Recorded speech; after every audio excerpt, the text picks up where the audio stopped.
Graça e paz da parte do Senhor Jesus Cristo a cada um de vocês. Seja bem-vindo neste canal. Meu nome é Sandro e hoje nós vamos falar de um assunto que não é um assunto agradável. Nós hoje vamos falar sobre a morte. Por que a morte é algo inaceitável em nossa vida? De maneira nenhuma, em circunstâncias nenhuma, nós aceitamos a morte em nossa vida.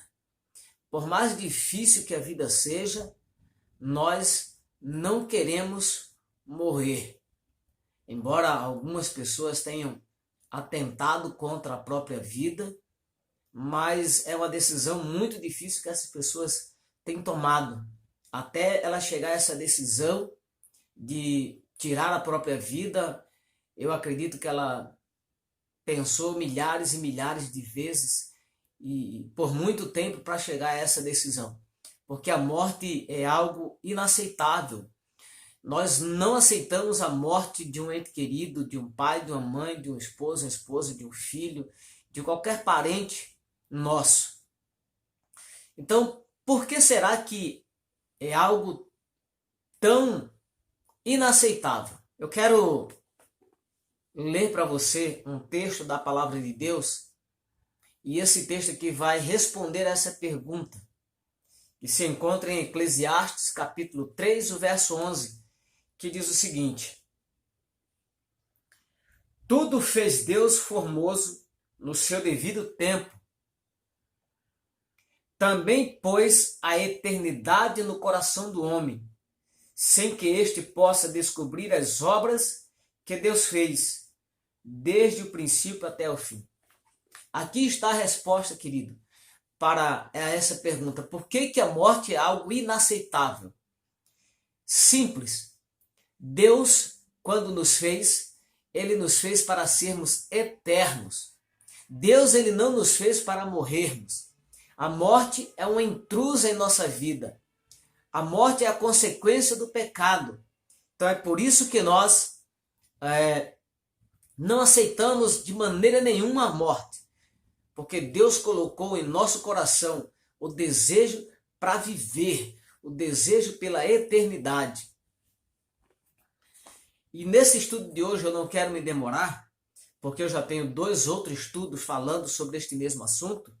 Eu estou trazendo esse assunto porque tem algo diferenciado nesse estudo de hoje, e os outros estudos têm mais detalhes a respeito desse assunto. De que material nós somos feitos? Nós temos uma alma, nós não temos uma alma. Para onde vamos quando morremos? Quero abordar nesse texto aqui também, o ladrão na cruz, ele foi para o céu. Jesus, quando morreu, também foi para o céu. Lázaro, quando ressuscitou, estava no céu. São esses os assuntos que nós vamos tratar hoje nesse estudo. Então, a nossa primeira pergunta de hoje é a seguinte: de que material nós somos feitos? Gênesis capítulo 12, o verso 7. E assim diz a palavra do Senhor: então formou o Senhor Deus ao homem do pó da terra, e lhe soprou nas narinas o fôlego de vida, e o homem passou a ser alma vivente. Então, nós fomos feitos do pó da terra. Deus pegou o barro, modelou, estava ali o boneco pronto, mas sem vida. Então Deus soprou no nariz, e então aquele boneco passou agora a ser o homem, passou a ter vida. Diz a palavra de Deus que passou a ser alma vivente. Preste atenção no verbo aqui, verbo ser. Eu sou, tu és, ele é. Em lugar nenhum na Bíblia diz que nós temos uma alma. Nós não temos uma alma inerente ao nosso corpo, que quando morremos, ela fica vagando por aí, ou vai para o céu, vai para o paraíso, vai para o purgatório. Nada disso, tá? Nos outros estudos que eu tenho neste canal, você pode ver que tem mais detalhes a respeito desse assunto. Então nós somos feitos do pó da terra. Para onde nós vamos quando morremos? Gênesis capítulo 3, verso 19. E assim diz a palavra do Senhor: no suor do teu rosto comerás o teu pão, até que tornes a terra, pois dela fostes formado, porque tu és pó, e ao pó voltará. Perceberam, queridos? Nós somos pó, e para o pó nós voltaremos. Ok? E a questão ali do ladrão na cruz? Será que realmente o ladrão foi para o céu? Vejamos o que diz Lucas capítulo 23, verso 42 e 43. E assim diz a palavra do Senhor. Vamos começar a partir do verso 39 para entender. Um dos malfeitores crucificados blasfemava contra ele, dizendo: Não és tu o Cristo? Salva-te a ti mesmo e a nós também. Respondeu-lhe, porém, o outro, repreendendo, dizendo: Nem ao menos temes a Deus, estando sob igual sentença? Nós, na verdade, com justiça, porque recebemos o castigo que nossos atos merecemos, mas este nenhum mal fez. E acrescentou: Jesus, lembra-te de mim quando vieres no teu reino? Jesus lhe respondeu: Em verdade te digo que hoje estarás comigo no paraíso. Nós temos um grande problema aqui nessa resposta de Jesus, querido. Primeira coisa, no original grego, certo? Não tem aqui essa preposição que. Essa preposição que, ela foi colocada quando foi traduzida, certo? No original grego, se você pegar o Novo Testamento no original grego, lá está escrito. Eu já tive a oportunidade de pegar o Novo Testamento traduzido. O Novo Testamento era grego e traduzido para o português, certo? Traduzido ali o original.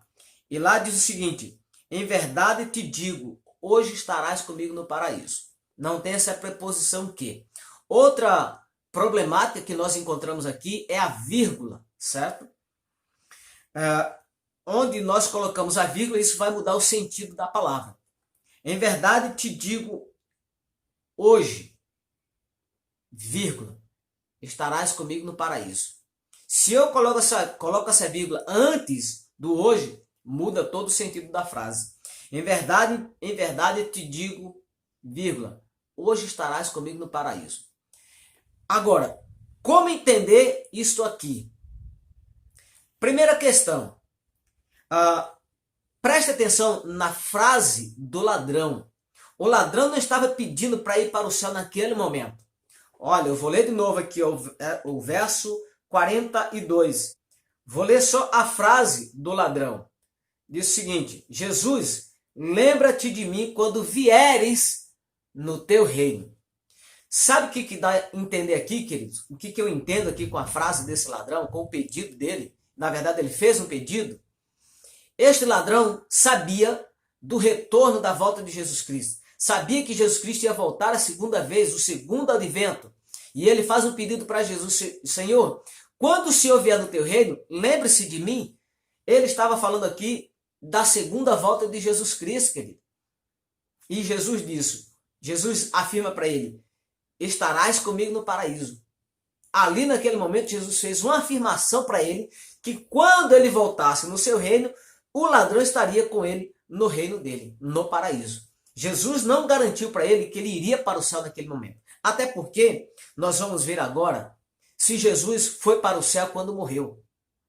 Abra sua Bíblia aí em João capítulo 20 e verso 17. Este aqui é aquele momento em que Jesus ressuscita e que Maria vai ao encontro de Jesus, vai até o sepulcro, né? Porque vem Pedro e diz que o sepulcro está vazio. Maria não acredita, corre lá para confirmar.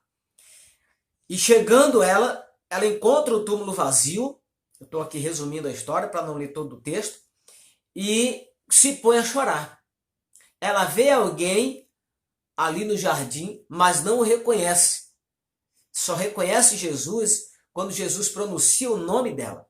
E olha agora aqui a resposta de Jesus para ela. Vamos ler a partir do verso 15. Perguntou-lhe Jesus: mulher, por que choras? A quem procuras? Ela, supondo ser ele o jardineiro, respondeu: Senhor, se tu o tiraste, diz-me onde o puseste, e eu o levarei. Disse-lhe Jesus: Maria. Ela voltando-se lhe disse, em hebraico, Rabone, que quer dizer mestre. Respondeu-lhe Jesus, não me detenhas, porque ainda não subi para o meu Pai, mas vai ter com os meus irmãos e diz-lhes, subo para o meu Pai e vosso Pai, para o meu Deus e vosso Deus. Entenderam, queridos? Jesus havia acabado de ressuscitar. Jesus não estava no céu quando morreu. Quando ele morreu, ele não foi para o céu, porque ele disse aqui para Maria, não me detenhas, porque ainda não subi para o meu Pai. Agora eu lhe pergunto, Jesus, sendo o Filho de Deus, sendo o próprio Deus, ele não foi para o céu quando morreu.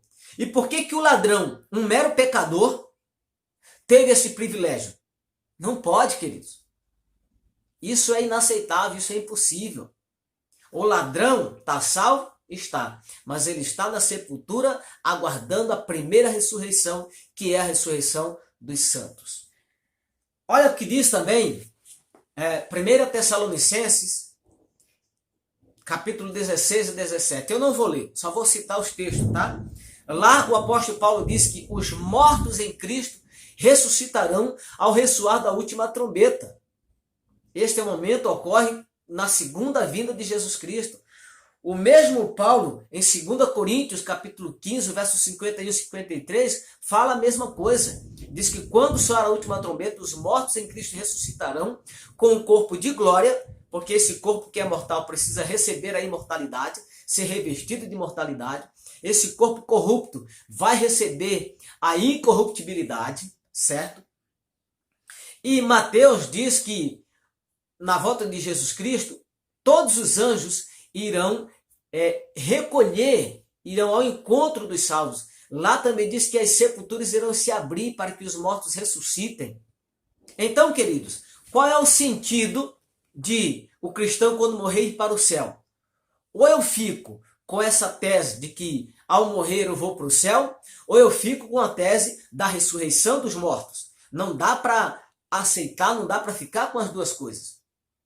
E eu fico com a ressurreição dos mortos, que é o que a Bíblia me diz. A Bíblia não me diz em lugar nenhum que o cristão, ao morrer, vai para o céu. Ela diz que quando morre, vai para a sepultura, aguardar a primeira ressurreição. Isso está escrito em Daniel capítulo 2, verso 2, em João capítulo 5, e verso 28 e 29, em 2 Coríntios, capítulo 15, verso 51 e 53, em 1 Tessalonicenses, capítulo 16 e 17, também está escrito em Apocalipse, eu não lembro agora o capítulo e versículo, mas diz lá que bem-aventurados que desde agora morrem, porque descansam das suas obras e irão ressuscitar, dormem no Senhor. Então, queridos, em nenhum lugar da Bíblia, ela me diz que ao morrer, eu vou para o céu. Isso é mais uma contrafação do inimigo. E por fim, para encerrar o estudo de hoje, para você que acredita que quando o cristão morre vai para o céu, preste atenção no que diz a palavra de Deus agora. Agora eu quero que você, Eclesiastes capítulo 3, verso 19 e verso 20, preste atenção, porque o que sucede aos filhos dos homens, sucede aos animais, o mesmo lhes sucede. Como morre um, assim morre o outro.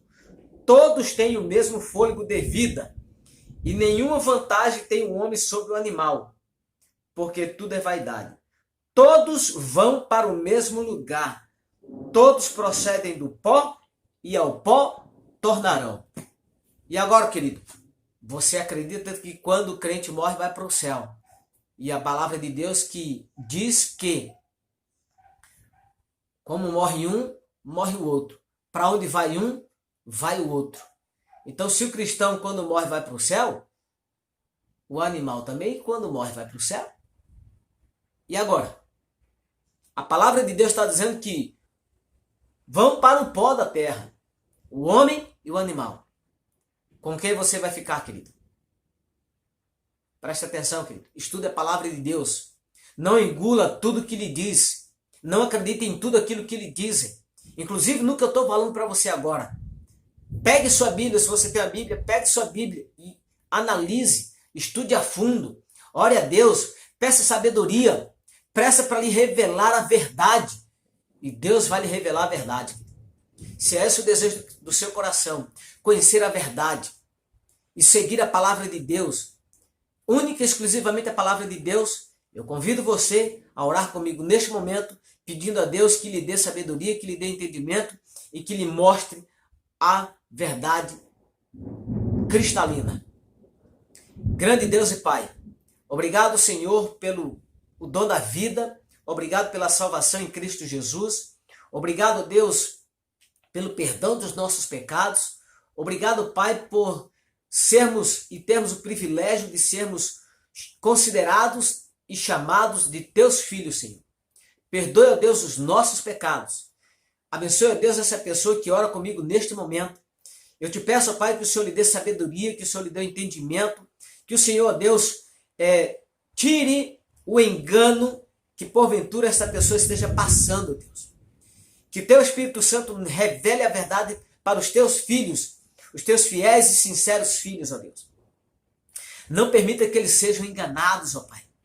Eu oro em nome do Senhor e Salvador Jesus Cristo, aquele que vive e que reina para todo sempre. Amém.